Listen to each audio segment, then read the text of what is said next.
Assalamu alaikum dear students. I am Dr. Iftikhar Baloch and I am working as an assistant professor in botany at Government Postgraduate Science College, Quetta. Society for young mathematical scientist SYMS की तरफ से जिस virtual education project का आगाज़ किया गया है swap के नाम से, सिम्स वर्चुअल एजुकेशन प्रोजेक्ट के नाम से, उस सिलसिले में आपकी सेकेंड ईयर की बायोलॉजी के बुक से बॉटनी सेक्शन को कवर करने के लिए आज हम डिस्कस करेंगे चैप्टर 22 को, जिसका नाम है वेरिएशन इन जेनेटिक्स। और मैं नकीबुल्लाह काकड़ साहब को मुबारकबाद पेश करूंगा कि उन्होंने मौजूदा लॉकडाउन को मद्देनज़र रखते हुए और स्टूडेंट्स के कीमती वक्त को ज़ाया होने से बचाने के लिए इस वीडियो लेक्चर सीरीज़ का आगाज़ किया है। तो चैप्टर का आगाज़ करते हैं डेफिनेशन से। यहाँ पर मैंने दो डेफिनेशंस दी हुई हैं, वेरिएशन की और जेनेटिक्स की। ये दोनों डेफिनेशंस आपने पहले भी पढ़े होंगे मैट्रिक की क्लासेस में। एक मरतबा फिर इनको हम अगर रिवाइज करें तो हम ये कहेंगे कि variation refers to the differences in the genetic makeup of individuals in a population, या the differences in the characteristics between individuals of the same species is called variation. अब आप ये जानते हैं कि पॉपुलेशन हम सेम स्पीशीज़ के मजमूए को कहते हैं, और जितनी भी स्पीशीज़ हैं, चाहे वो ह्यूमंस की हों, चाहे प्लांट्स की हों या किसी एनिमल्स में, उनमें किसी न किसी करेक्टर में कुछ डिफरेंस लाजमन पाया जाता है, और इस डिफरेंस इन बेसिक करेक्टर को हम कहते हैं वेरिएशन। अब ये दो डेफिनेशंस मैंने दी हुई हैं, इनमें से जो आपको इजी लगे, जो अपीलिंग लगे, या कोई और डेफिनेशन जो इसी सेंस को एज्यूम करे, वो भी आप देख सकते हैं। मैं अक्सर अपने स्टूडेंट्स से कहता हूँ कि a good definition leads you to the good explanation. जितनी अच्छी डेफिनेशन आपके पास होगी, उतनी ही अच्छी तरह से आप किसी चीज़ को एक्सप्लेन करने की पोजीशन में होंगे। और जो दूसरा टर्म है जेनेटिक्स, ये भी आप देखते आए हैं, फिर से इसको रिवाइज करते हैं कि genetics is the science of heredity या साइंस ऑफ इनहेरिटेंस। अब इनहेरिटेंस की अगर हम बात करें तो inheritance is the transfer of characters from parents to offsprings. जो बायोलॉजिकल करेक्टर्स हैं, इनका वालिदैन से औलाद में मुंतकिल होना, इसको हम इनहेरिटेंस कहेंगे। और इस इनहेरिटेंस की स्टडी को, हेरिडिटी की स्टडी को हम जेनेटिक्स कहेंगे। या थोड़ी सी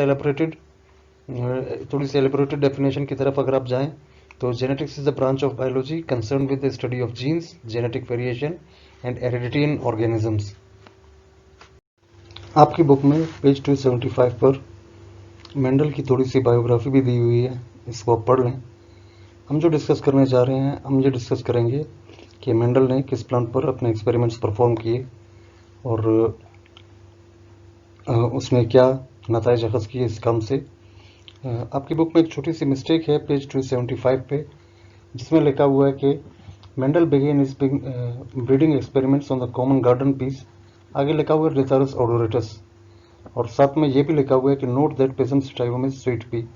ये उल्टा लिखा हुआ है, यानी कि जो गार्डन पी है, जिसे हम एडिबल पी भी कहते हैं, ये पिजम स्टाइवम है, और जो स्वीट पी है वो लिथारस ओडोरेटस है, जिसे हम उर्दू में फूल मटर कहते हैं।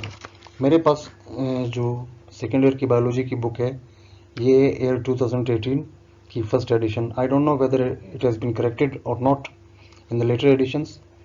एनी हाउ, आगे चलते हैं कि तो मेंडल ने अपना जो काम किया था, उन्होंने अपने एक्सपेरिमेंट्स किए थे पिजम स्टाइवम पर, जो कि आम मटर है, एडिबल पी है, जो हम खाने के लिए इस्तेमाल करते हैं। और इस वर्क वॉज पब्लिश्ड इन 1866। और आगे आपकी बुक में ये भी दिया हुआ है कि Mendel new nothing about chromosomes and process of mitosis and meiosis.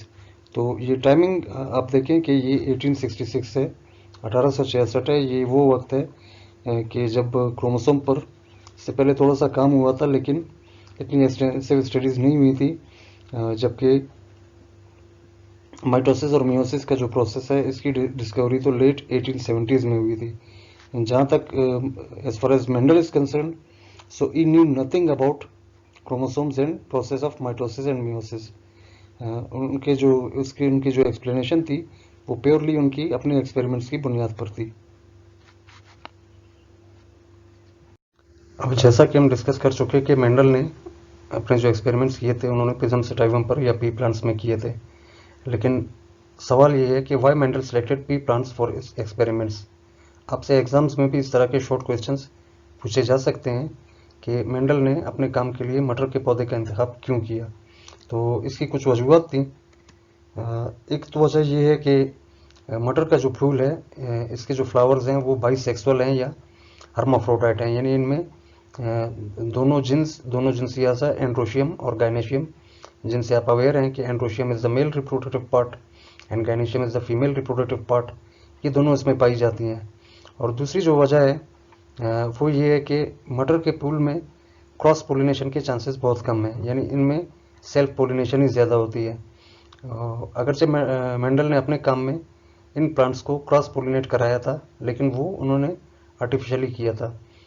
Third जो वजह है, तीसरी जो वजह है वो ये है कि मटर के प्लांट्स का लाइफ साइकिल शॉर्ट है।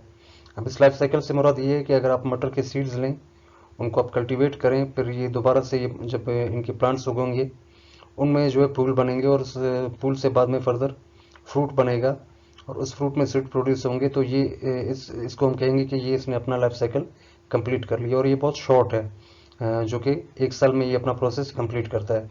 जेनेटिक्स के एक्सपेरिमेंट करते वक्त इस बात का ख्याल रखा जाता है कि आप ऐसे प्लांट्स का इंतखाब करें जिनका लाइफ साइकिल शॉर्ट हो, बजाय ये कि आप कई सालों तक इंतज़ार करते जाएं।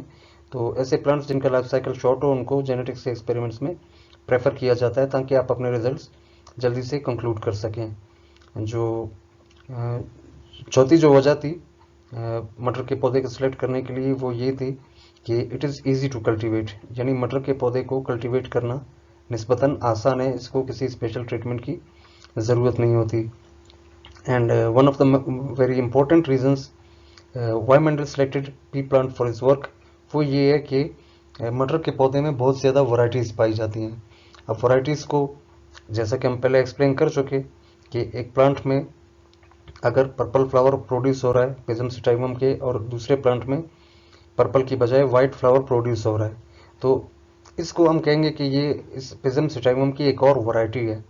अब स्पीशीज़ का, तो स्पीशीज़ की डेफिनेशन पर अगर आप जाएंगे तो आप जानते हैं कि group of organisms which are able to interbreed and produce fertile offspring, ऐसे ऑर्गेनिज्म जो एक दूसरे के साथ इंटरब्रीड करें और फर्टाइल ऑफस्प्रिंग प्रोड्यूस करें, उनको हम कहेंगे कि they belong to the same species.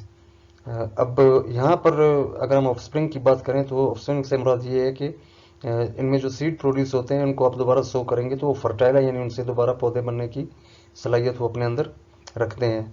तो मटर के पौधे में बहुत ज़्यादा वैरायटीज़ पाई जाती हैं। अब अपने एक्सपेरिमेंट्स के लिए मटर के पौधे का इंतखाब, और उसके बाद जो है मटर के पौधे में भी कुछ खास वैरायटीज़ का इंतखाब, ये अगली स्लाइड में हम डिस्कस करेंगे कि वो कौन सी वैरायटीज़ हैं जिन पर मेंडल ने काम किया। आपकी बुक में पेज 276 पर जो फिगर नंबर 22.2 दिया हुआ है, ये जो स्लाइड है इस पर मैंने ऑलमोस्ट वही फिगर रखी है, ये आपकी बुक से नहीं है।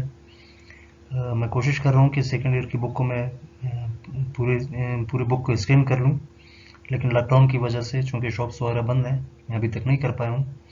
बहरहाल यहाँ पर जो स्लाइड है ये उन वैरायटीज़ को शो कर रहा है, उन ट्रेड्स को शो कर रहा है जिनको मेंडल ने अपने काम के लिए सिलेक्ट किया था, और इन सब पर उसने एक्सपेरिमेंट्स परफॉर्म किए थे। अगरचे आपकी बुक में जो ज़्यादा फोकस है वो हाइट वाली ट्रेड पर है, लेकिन you should be aware of this 7 varieties, 7 traits on which Mendel worked.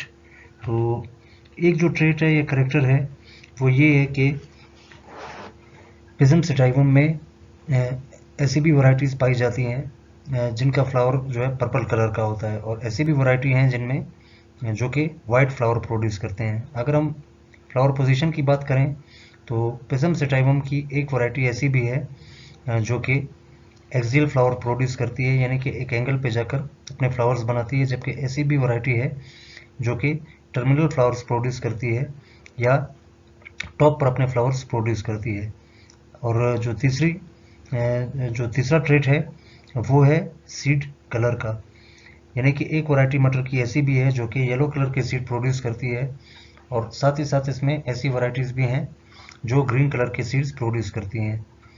जो चौथा ट्रेट है वो ये है कि इसमें कुछ वैरायटीज़ वो राउंड सीड प्रोड्यूस करते हैं, सीड शेप की हम बात कर रहे हैं यहाँ पर, और कुछ रिंकल या झरीदार आप उर्दू में कह लें सीड्स प्रोड्यूस करते हैं।